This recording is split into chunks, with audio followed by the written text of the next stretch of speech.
kelayotgan barcha muxlislarimizga assalomu alaykum deymiz va Oltin toj serialining yangi 2007-yildagi ilk sonini tomosha qilishga taklif etamiz. Yana ham balandroq qarsak chalishingizni istar edim, chunki hozir men bugungi ishtirokchilarimizni maydonchamizga taklif etmoqchiman. Demak, serialimizning birinchi ishtirokchisi Sirdaryo viloyati Shirin shahridagi 2-maktabning 4-sinf o'quvchisi Shahzodbek Abdullatifov. Marhamat.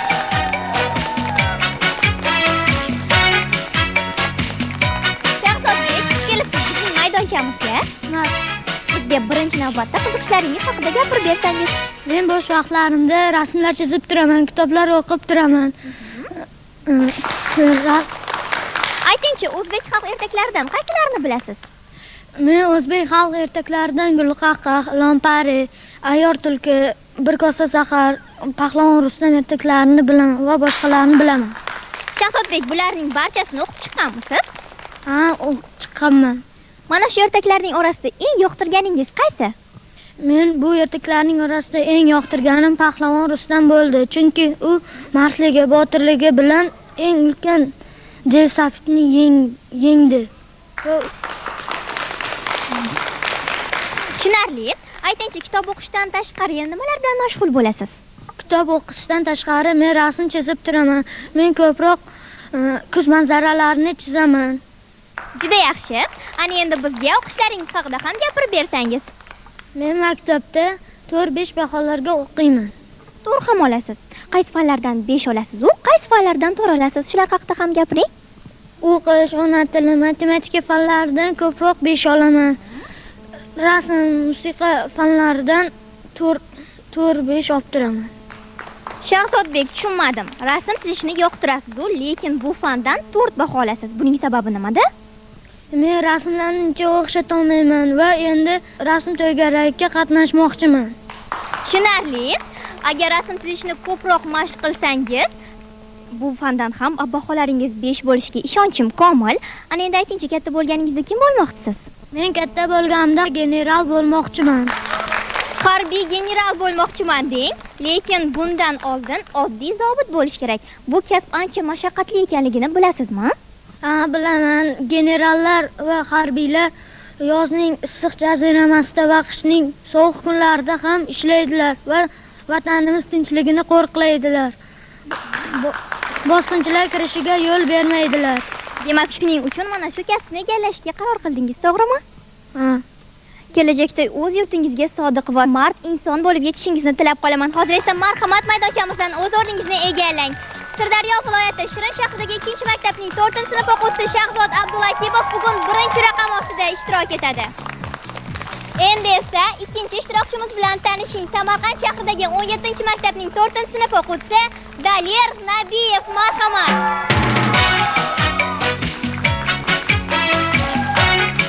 Dalir, siz bilan tanishganimdan juda xursandman. Rahmat. Siz ham bizga qiziqishlaringiz haqida gapirib bersangiz. Men ertak va badiiy kitoblar o'qib turaman. Yana men gazeta va jurnallarni ham o'qib turaman. Sport turlaridan boksga ko'proq qiziqaman. Hozircha men boks sport turiga qatnashmayman, lekin albatta unga qatnashishga harakat qilaman. Men yana televizor ko'raman, kompyuterimda ishlayman va o'ynayman. Tushunarli. Dalir, aytingchi, televizor orqali namoyish etilayotgan ko'rsatuvlardan ko'proq qaysini yoqtirasiz? Televizordan men Oltin toj ko'rsatuvini ko'proq yoqtiraman va qaysi bola Oltin toj sohibi bo'larkin deb men ko'proq qiziqaman. Tushunarli. Unday bo'lsa aytingchi, bugun o'yinimizda qanday natijaga erishaman deb o'ylaysiz? Men bugun o'yinda Oltin toj sohibi bo'lishga harakat qilaman. Biz sizga chin ko'ngildan omad tilaymiz. So'nggi savolimga javob bersangiz, katta bo'lganingizda kim bo'lishni orzu qilasiz? Men katta bo'lganimda olim bo'lishni orzu qilaman. Olim bo'lmoqchiman deng. Qaysi soha bo'yicha olim bo'lmoqchisiz? Men tabiiy fanlar bo'yicha olim bo'lmoqchiman. Nima uchun? Chunki tabiatga ko'proq qiziqaman. Olimlar ko'p sayohat qilishadi va hamma narsaning mag'zini chaqishga harakat qilishadi. Men ham shular qatoriga albatta kiraman. Barakalla, orzularingiz ushalishini tilab qolamiz va kelgusida sizni ham El yurtga sadoqatli inson bo'lib yetishingizni chin ko'ngildan istab qolamiz. Hozir esa marhamat maydonchamizdan o'z o'rningizni egallang. Bu Samarqand shahridagi 17-maktabning 4-sinf o'quvchisi Daler Nabiyev bugun 2-raqam ostida ishtirok etadi. Navbat esa 3-ishtirokchimizga Toshkent shahridagi 154-maktabning 4-sinf o'quvchisi Muhriddin Uzoqov marhamat.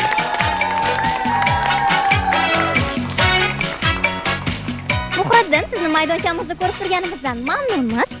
Rahmat Nasiba opa. Muhriddin, bizga o'zingiz haqingizda gapirib bersangiz. Men Uzoqov Muhriddin 1997-yil 4-aprelda tug'ilganman. Hozirda men 154-o'rta maktabning 4-A sinfida o'qiyapman. Baholarim a'lo. Juda yaxshi. Mana siz bilan yaqindan tanishib oldik. Endi esa bizga qiziqishlaringiz haqida ham gapirib bersangiz. Men bo'sh vaqtlarimda shu sport turi bilan shug'ullanaman. Rasmlar chizaman. Badiiy va she'riy kitoblarni o'qib turaman va o'zim ham she'rlar yozib turaman.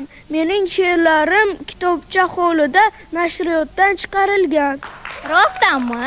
Bu she'riy kitobingiz qanday ataladi? Bu she'riy kitobim Uchar tulporim bo'lsa deb ataladi. Tushunarli. Balki mana shu yozgan she'rlaringizdan birini bizga aytib berarsiz. Zo'r otim bo'lsa deyman va uchar bo'lsa deyman. Uni ko'rib qushlar ham havas qilsalar deyman. Unga minib bepoyon osmonlarni quchardim. Tomosha qilib oyni quyoshga ham uchardim. Ko'rasiz bir kun kelib uni izlab topaman. Kesib butun jahonni orzuyimga yetaman. Zo'r otim bo'lsa deyman va uchar bo'lsa deyman. Barakalla, olqishlaringiz. She'ringizdan bildimki, siz otlarni juda yoqtirar ekansiz, to'g'rimi? Ha, men hayvonlardan otlarni juda ham yoqtiraman. Aytingchi, mana shu she'riy kitobingizda taxminan nechta she'r bor? Bu she'riy kitobimda 30 ta she'r bosib chiqarilgan. Aha! Muhriddin, 30 ta she'r yozganman demoqchimisiz? Yo'q, men bulardan ham ko'p she'rlar yozganman, ammo men bu she'rlarim bilan cheklanib qolmayman. Kelajakda bundan-da ko'p she'rlar yozib, o'z she'rlarim bilan butun dunyoga tanilaman. Menimcha kelajakda shoir bo'lsangiz kerak, to'g'ri topdimmi? Yo'q, men kelajakda havo yo'llari desantchisi bo'lmoqchiman. Nima uchun aynan bu kasb egasi bo'lmoqchisiz? Chunki mening amakim ham armiyada havo yo'llari desantchisi bo'lib xizmat qilganlar. Men amakim kabi jasur, botir, qo'rqmas o'g'lon bo'lmoqchiman. Muhriddin, bilasizmi, vatanga sodiq xizmat qilishdek orzungiz ushalishini chin ko'ngildan tilab qolamiz. Hozir esa marhamat maydonchamizdan o'z o'rningizni egallang. Bu esa Toshkent shahridagi 154-maktabning 4-sinf o'quvchisi Muhriddin Uzoqov bugun 3-raqam ostida ishtirok etadi. Va nihoyat o'yinimizning so'nggi ishtirokchisini kutib oling. Toshkent viloyati Olmaliq shahridagi 19-maktabning 3-sinf o'quvchisi Isaxon Miraliyev, marhamat. Isaxon, maydonchamizga xush kelibsiz. Rahmat. Siz bugungi o'yinimizda ishtirok etayotgan eng kichik ishtirokchisiz. Aytingchi, biroz kattaroq raqiblaringizdan cho'chimayapsizmi? Men ular bilan do'stlashib qoldim. Juda xursandman. Unday bo'lsa, suhbatimizni davom ettiramiz. Aytingchi, bo'sh vaqtlaringizni qanday o'tkazasiz? Bo'sh vaqtlarimda o'zbek xalq ertak kitoblarini o'qiyman. Unda menga Ilon Pari bilan Ayyar tulki yoqadi. Yana nimalar bilan mashg'ul bo'lasiz? Yana rasm chizishlar bilan. Men daraxt, meva, otlar va boshqa rasmlar ham chizaman. Asosan men kompyuterda rasm chizib, printerda chiqaraman. Demak, siz ham rasm chizishni yaxshi ko'rasiz. Demak, bugungi o'yinimizga rasm chizishni yoqtiradigan bolalar yig'ilishibdi-da. Aytingchi, sizga ko'proq qaysi fasl yoqadi? Qish. Chunki yangi yil bo'ladi, ko'chada qor bo'roni o'ynaymiz, qorbobo yasaymiz va chang'i uchamiz. Biz har yakshanba kunlari oilamiz bilan Chimyonga chang'i uchishga boramiz. Chang'i uchish menga juda yoqadi. Aytingchi, chang'i uchish qiyin emasmi? Qiyin emas, oson, faqat burishlari qiyinroq. Aytingchi, faqat to'g'risini ayting. Chang'i uchishni o'rganayotganingizda necha marta yiqilgansiz? 3 marta. Lekin hozir o'rganib oldingizmi? Ha, o'rganib oldim. Juda yaxshi. Yana bir savol aytingchi, katta bo'lganingizda siz kim bo'lmoqchisiz? Rassom. Rostdanmi? Aytingchi, agar katta rassom bo'lsangiz, qanday rasm chizishni orzu qilasiz? Onamni portretini chiroyli qilib chizmoqchi bo'lar edim. Isoxon, bilasizmi? Menimcha bu siz kelajakda chizadigan eng yaxshi rasm bo'ladi. Men bunga ishonaman. Menimcha bugun oyijoningiz hammadan ham ko'proq sizni qo'llab-quvvatlab turadilar. Bugun sizga omad tilab qolamiz. Hozir esa marhamat maydonchamiizdan o'z o'rningizni egallang. Siz tanishgan bu bolakay Toshkent viloyati Olmaliq shahridagi 19-maktabning 3-sinf o'quvchisi Isoxon Miraliyev. U bugun 4-raqam ostida ishtirok etadi. Aziz muxlislar, e'tibor bering. Bugungi o'yinimizda respublikamizning turli viloyatlaridan bolalar ishtirok etishmoqda. Bugungi o'yinimiz qizg'in o'tishi tabiiy, chunki ular o'z bilimlariga ishonib, uzoq yo'l bosib kelishgan. Hozir esa navbat birinchi shartimizga.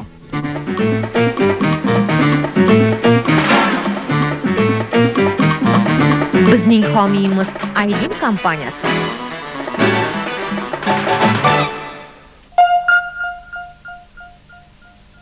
Aziz muxlislar, deyarli barcha fanlarni o'z ichiga olgan qisqa savollardan iborat birinchi shartimizni boshlaymiz.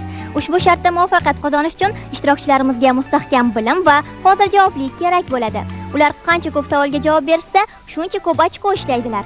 Aksincha, eng kam ochko to'plagan ishtirokchi esa o'yin maydonchasini tark etadi. Aziz ishtirokchilar, birinchi shartimizni boshlashga tayyormisizlar? Tayyormiz. Unday bo'lsa, fikrni bir joyga jamlab, xotirjamlik bilan ishni boshlaymiz. Shartimizni esa Shahzodbek sizdan boshlaymiz. Tayyormisiz? Ha, tayyorman. Sizga chin ko'ngildan omad tilayman. Demak, vaqt ketdi.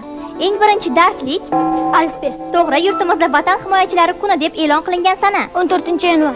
Oltin kalichi ertagining bosh qahramoni Buratina. to'g'ri. Qaysi faslda qushlar issiq o'lkalarga uchib ketadilar? Kuzda.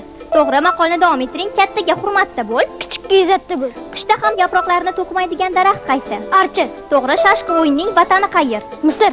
88 ning teng yarmi nechaga teng bo'ladi? 44. To'g'ri, Qashqadaryo viloyatining markazini ayting. Qarshi. Topishmoqni toping. Kelib ketar bir yilda 4 o'g'ayni har oyda bu Yil nima? fasllari. To'g'ri, 3 hafta necha kundan iborat? Kengiz. 21 kundan. U harfi unlimi yoki undoshmi? Unli. To'g'ri, qor malikasi ertagini kim yozgan? Hans Christian Andersen. To'g'ri, Alpomish yodgorligi qaysi shaharda joylashgan? Termizda. 1 kilometr necha metrdan 1000 iborat? metr. To'g'ri. Shahzodbek, qish faslida tunlar yozga nisbatan qisqaroq bo'ladimi yoki uzunroqmi? Uzunroq bo'ladi. To'g'ri, haftaning so'nggi kuni Yakshanba. O'zbekistonning poytaxti Toshkent. to'g'ri. Malika so'zida nechta bo'g'in bor? 3 ta. Eng bo'yi uzun hayvon? Jirafa. To'g'ri. Sizga ajratilgan vaqtimiz tugadi, Shahzod. Siz berilgan 20 ta savoldan 19 tasiga to'g'ri javob berdingiz. Bunday natija bizning ko'rsatuvimizda anchadan beri ko'rsatilmayotgan edi. Men sizni ajoyib g'alaba bilan tabriklayman. Savollarimga javob berish navbati esa Dalyer sizga. O'zingiz ko'rib turibsiz, sizning vazifangiz anchagina murakkab. Chunki raqibingiz ajoyib natijani ko'rsatdilar. O'ylaymanki, ulardan ortda qolmaslik uchun harakat qilasiz. Harakat qilasizmi? Ha. Unda vaqt ketdi. Temuriylar tarixi davlat muzeyi qaysi shaharda joylashgan? Toshkentda. To'g'ri, birinchi o'zbek romanini yaratgan yozuvchi. Abdulla Qodiriy. D tovushning jarangsiz juftini ayting. T. To'g'ri, kunning qaysi paytida narsalarning soyasi uzun va g'arbga yo'nalgan bo'ladi? Peshinda. Ertalab qanday ishga qor yog'adi? Kechga qolgan ishga qor yog'adi. To'g'ri, qolgan ishga. Nomiga kumush so'zi qo'shib ishlatiladigan fasl qaysi? Bahor. Qish fasli shimol bug'usi qaysi zonada uchraydi? Bilmadim. Tundrada qishning 2-oyi. Yanvar. To'g'ri, eng kichik okean qaysi? Shimoliy Muz okeani. 1000 sonini nechaga bo'lsak 10 hosil bo'ladi? 100 ga. Bo'g'irsoq ertagida bo'g'irsoqni yeb qo'ygan hayvon qaysi? Tulki. To'g'ri, topishmoqni toping. Yanvar bobom Novot soatda olgan edim, qo'lim qotdi. Bu nima? Muz. To'g'ri, Fransiyaning poytaxti? Parij. 2 desimetr 6 sentimetr necha sentimetrga teng? Bilmadim. 26 sentimetrga. Mayna foydali qushmi yoki zararlimi? Foydali. Quvvat so'zi nechta unli harf bor? 2 ta. To'g'ri. Dalyer, sizga ajratilgan vaqtimiz tugadi. Siz berilgan 16 ta savoldan 12 tasiga to'g'ri javob berdingiz. Bu ham juda yaxshi natija. Men sizni bunday natija bilan tabriklayman. Endi esa navbat Muhriddin sizga. Kayfiyatlar qalay? Allo. Raqiblaringizning natijalarini ko'rib cho'chimayapsizmi? Yo'q, chunki men o'z bilimimga ishonyapman. Bundan juda xursandman. Sizga chin ko'ngildan omad tilayman. Demak, vaqt ketdi. Mahmud Qoshg'ariy fan olamida qaysi asar bilan mashhur? Qutot g'ublik. Devon ulug'ati tur Arktikadagi eng yirik hayvon. Bilmadim. Oqayiq qanday otlar doimo bosh harf bilan yoziladi? Atoqli otlar. To'g'ri. Etik kiygan mushukcha ertagini kim yozgan? Akoka Grimlar. Maqola davom ettiring. Izzat qilsang, Hurmat ko'rasan. izzat topasan. 450 ni 0 ga ko'paytirib 5 ni qo'shsak necha hosil bo'ladi? 5. To'g'ri. Shimoliy qutb atrofidagi yerlar qanday nomlanadi? Bilmadim. Arktika qaysi oydan so'ng bahor fasli boshlanadi? Fevral. To'g'ri. Qaysi qushlar yurtimizda qishlaydi? Chumchuqlarmi yoki turnalarmi? Chumchuqlar. To'g'ri. Italiyaning poytaxti? Rim. To'g'ri. Kubda nechta qirra bor? 4 ta. 12 ta. Sherdor madrasasi qayerda joylashgan? Samarqand. Bosh kelishning qo'shimchasini ayting. Yo'q. To'g'ri. Qish faslida quyosh qaysi tomondan chiqadi? Sharq. Quyosh hamisha sharqdan chiqadi. Topishmog'ini toping. Qo'lsiz oyoqsiz eshik ochar. Bu nima? Shamol. To'g'ri. Okeanning quruqlik ichiga kirib borgan qismi qanday ataladi? Dengiz. To'g'ri. Sizga ajratilgan vaqtimiz tugadi. Siz berilgan 16 ta savoldan 12 tasiga to'g'ri javob berdingiz. Siz haqiqatdan ham raqiblaringizdan ortda qolmaslik uchun astoydil harakat qildingiz. Barakalla. Va savollarimga javob berish navbatda eng kichik ishtirokchimiz Isaxon sizga. Keling kelishib olamiz. Hayajonlanmasdan fikringizni bir joyga jamlab, savollarimga baland-baland javob berasiz. Kelishdikmi? Kelishdik. Unda vaqt ketdi. Qaysi daryoni qadimda Jayxun deb atashgan? Amudaryo. To'g'ri. Birinchi qor yog'ganda yoziladigan xat? Qorxat. 17 dan keyin keladigan 90 ni ayting. 19. Buvaki uzum navimi yoki qovun navimi? Kings. Uzum navi. Maqolni davom ettiring. Ayrilgan yo'lda qolar. Bo'lingan cho'lda. Do'lda. Hayvonlar ichida eng ayyor va epchili? Tulki. To'g'ri. Ko'zoynakli ilonni qanday aytaymiz? Kobra. Ishladi so'zining o'zagini ayting. Ish. To'g'ri. 8 ga 5 ni qo'shib 3 ni ayirsak necha hosil bo'ladi? 10 bo'ladi. To'g'ri. Faqat qishda kiyiladigan poyafzal? Etik. Yerning tabiiy yo'ldoshi? Oy. To'g'ri. Topishmog'ini toping. 4 yonida 4 ta oy boshimga berar chiroy. Bu nima? Kings. Do'ppi. 7 kere 9. 63. To'g'ri. Qaysi hayvon qishda barmog'ini so'rib uyquga ketadi? Ayiq. To'g'ri. Rossiyaning poytaxti? Moskva. Ayot bobo ertagida sehrli chol Ivanni qaysi hayvonga aylantirib qo'yadi? Ayiqqa. To'g'ri. Ismingiz necha bo'g'indan iborat? 3 bog'indan iborat. 3000 kilogramm necha tonnaga teng? 3 tonnaga teng. To'g'ri. Asaka shahri qaysi viloyatda joylashgan? Andijon. To'g'ri.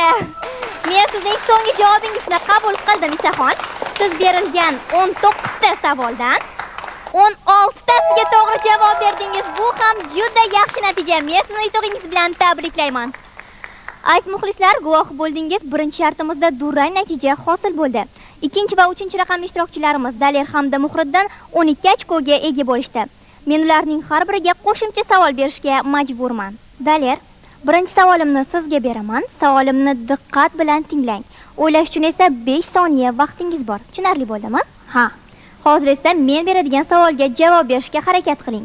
Diqqat bilan tinglang. Romiton tumani qaysi viloyatda joylashgan? Vaqtingiz tugadi. Andijon. Yo'q, Daler. Romiton tumani Buxoro viloyatida joylashgan. Bu savolimga javob bera olmadingiz. Muhriddin, agar hozir men beradigan savolga javob bersangiz, siz o'yinni davom ettirasiz. Tushunarlimi? Diqqat bilan tinglang.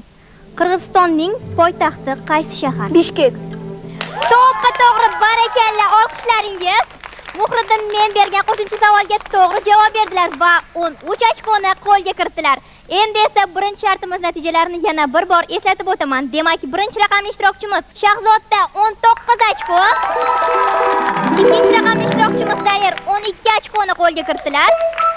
Uchinchi raqamli ishtirokchimiz Muhriddinda 13 ochko va to'rtinchi raqamli ishtirokchimiz Isaxon 16 ochkoga ega bo'ldilar. Daler, hozir siz bilan xayrlashishimga to'g'ri keladi. Qani yonimga kelingchi. Daler, kayfiyatingizni aslo tushirmang. Siz o'yinimizni davom ettirish uchun oxirgacha kurashdingiz. Shunchaki birinchi shartimizda bilimingiz biroz kamlik qildi xolos. Bundan keyin yana ham ko'proq o'qib o'rganish kerakligini unutmasangiz bo'ldi. Kelishdikmi? Juda yaxshi. Hozir esa siz uchun tayyorlab qo'ygan sovg'alarimizni qabul qiling. Sovg'alarimiz Aylin kompaniyasidan marhamat. Daler, sizga avvalambor o'yinimizning bosh homiysi Aylin kompaniyasi esdalik uchun va kayfiyatingizni ko'tarish uchun mana bunday ajoyib yumshoq o'yinchoqni taqdim etadi. Va bir-biridan shirin Aylin kompaniyasining pechenyalari ham sizga marhamat. Sovg'alarimiz sizga ma'qul bo'ldi degan umiddaman. Mana endi xayrlasak ham bo'ladi. Yoki aytadigan gaplaringiz bormi? Men Oltin toj tele o'yiniga qatnashganimdan xursandman va yutqizganimdan xafa emasman. Men albatta bundan keyin ham bu yerga kelib, albatta Oltin toj sohibi bo'lishga harakat qilaman. Shu fursatdan foydalanib, o'qituvchim Umar va Maqsuda Mardonovnaga salom aytaman va 17-maktab 4-V sinf bolalariga ham kattadan katta salomlar.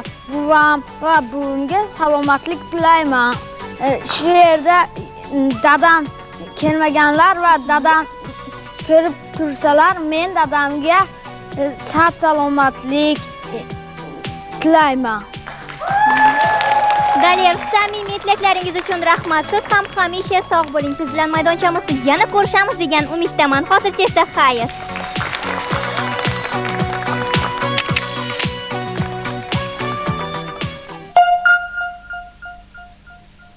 Olingan har qanday nazariy bilim amaliy mashq va misollar bilan mustahkamlansa, bilim sifati yana ham oshadi.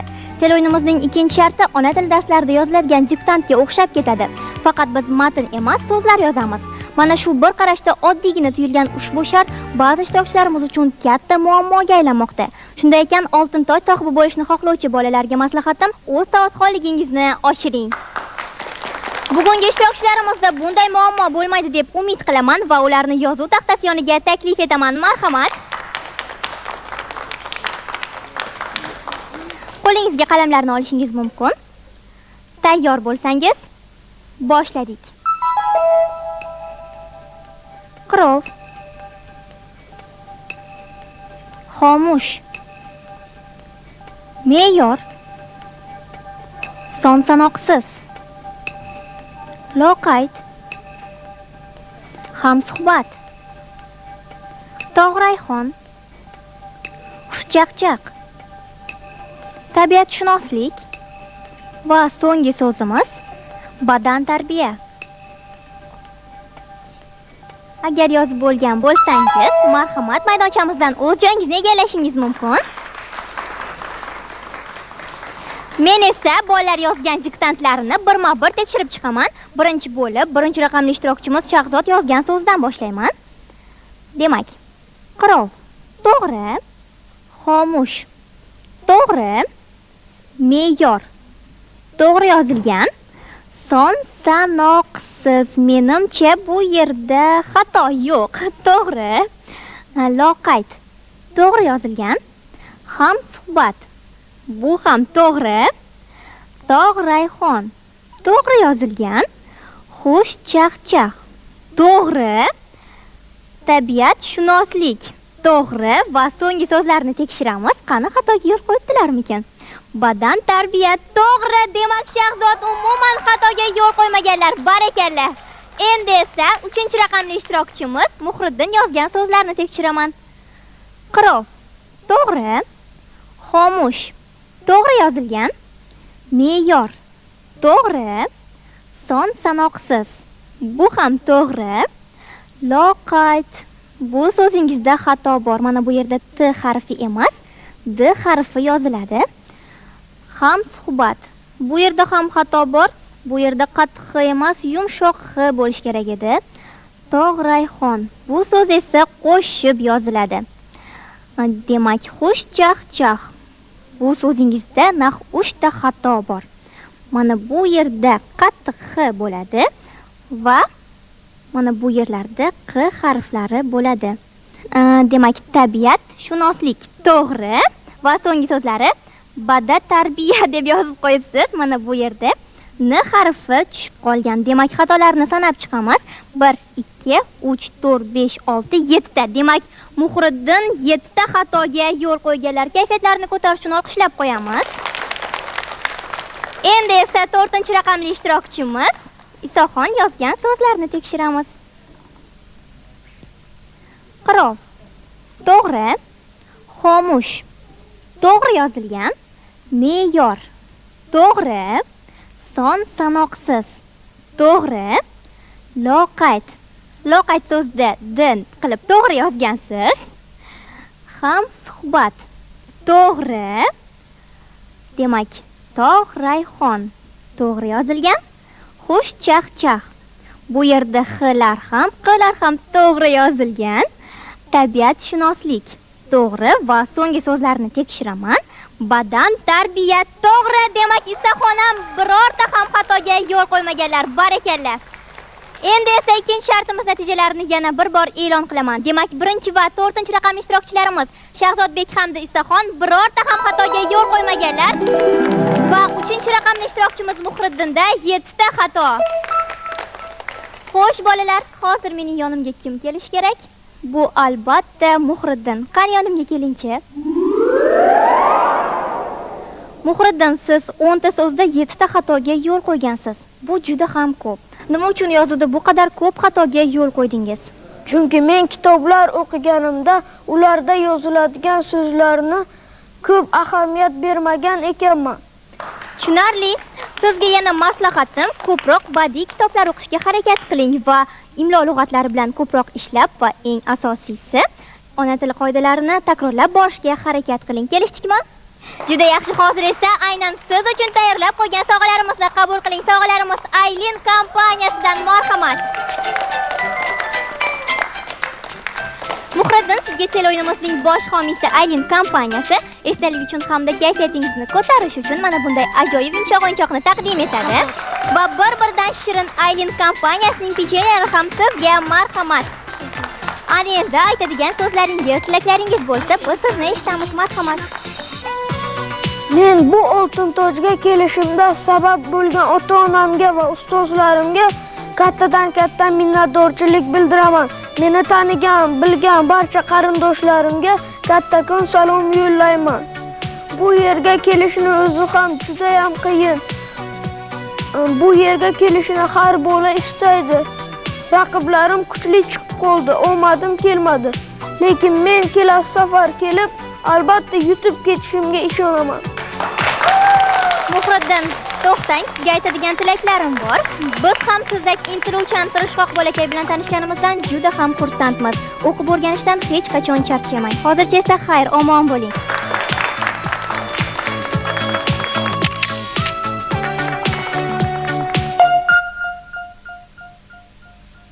Aziz muxlislar, siz Oltin toj tel o'yinini tomosha qilyapsiz va biz 3-shartimizni boshlaymiz. Hozir Shahzodbek va Isaxon ancha xotirjam bo'lishlari mumkin. Ularning nazarida eng qiyin shartlar ortda qoldi. Aslida shundaymikan? Buni 3-shartimiz davomida bilib olamiz. Marhamat, qizlar yonidan o'z joyingizga egashingiz mumkin. Marhamat. Endi esa mana bu raqamlardan birini tanlang. Marhamat.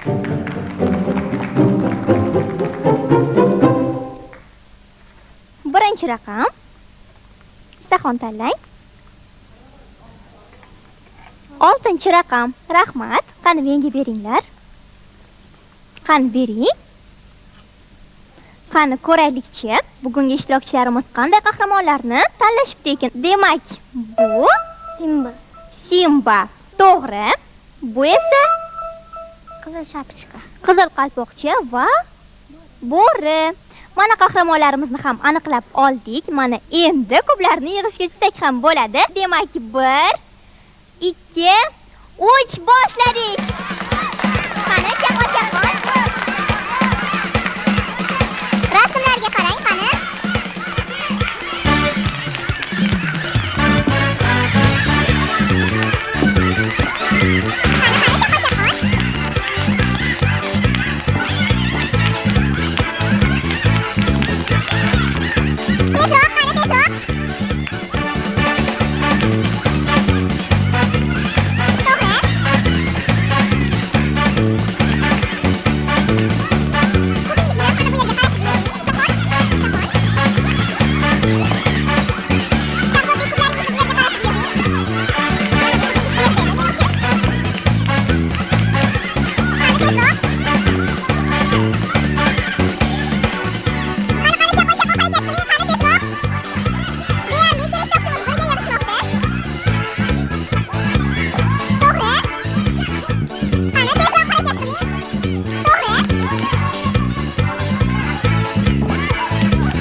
tekislab olamiz tezda. Tekislang. Mana Isaxon tanlagan qahramonlar ham tayyor bo'ldi. Endi esa oltin toj tomon yuguring. G'alabangiz muborak bo'lsin. Barakalla. Shahzodbek esa kublarni yig'ishda davom etadilar. Qani, yordamga keling, Isaxon. Qani turg'azib olamiz. Turg'azinglar.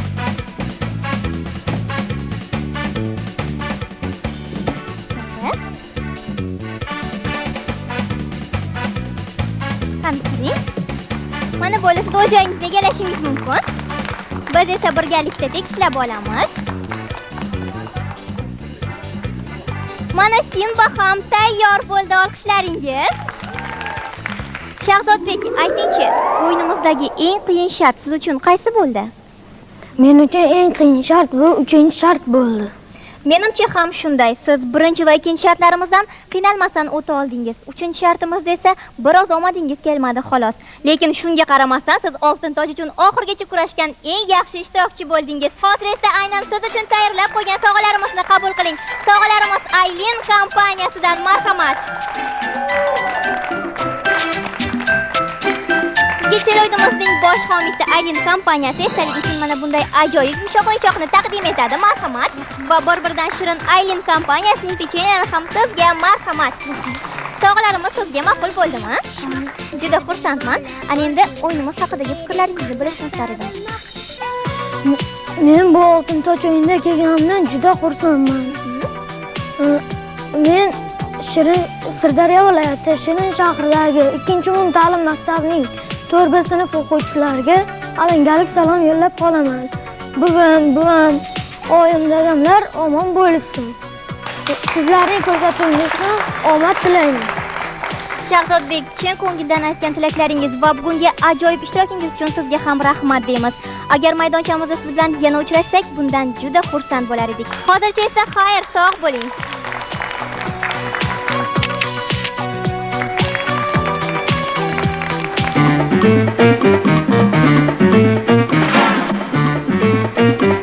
Bizning homiyimiz Aylin kompaniyasi.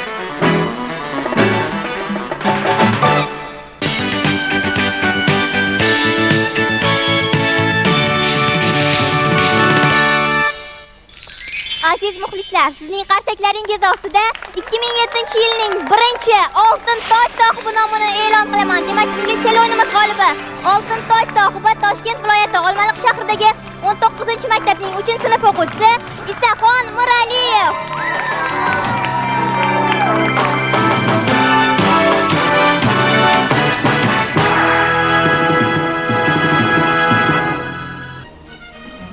Men oltin tojga chiqishni juda xohlar edim. Mana niyatimga yetdim. Oltin toj sohibi ham bo'ldim. Xursandman va mana shu o'yinda yutqazgan ishtirokchilarga yanagi safar yutadi deb ishonaman. Isaxon, to'g'risi bugun ota-onangiz, ustozlaringiz siz bilan qancha faxrlanishsa arziydi, chunki siz ko'pchilik bolalarning orzusi bo'lgan oltin tojni qo'lga kiritdingiz. Bu esa o'ziga yarasha mas'uliyatni yuklaydi. Shunday ekan, bundan buyon har doim har ishda oltin tojga munosib bo'ling. Aziz muxlislar, biz esa sizlar bilan bir haftadan so'ng yana O'zbekiston teleradio kanalida ko'rishamiz. Hozircha esa xayr, omon bo'ling.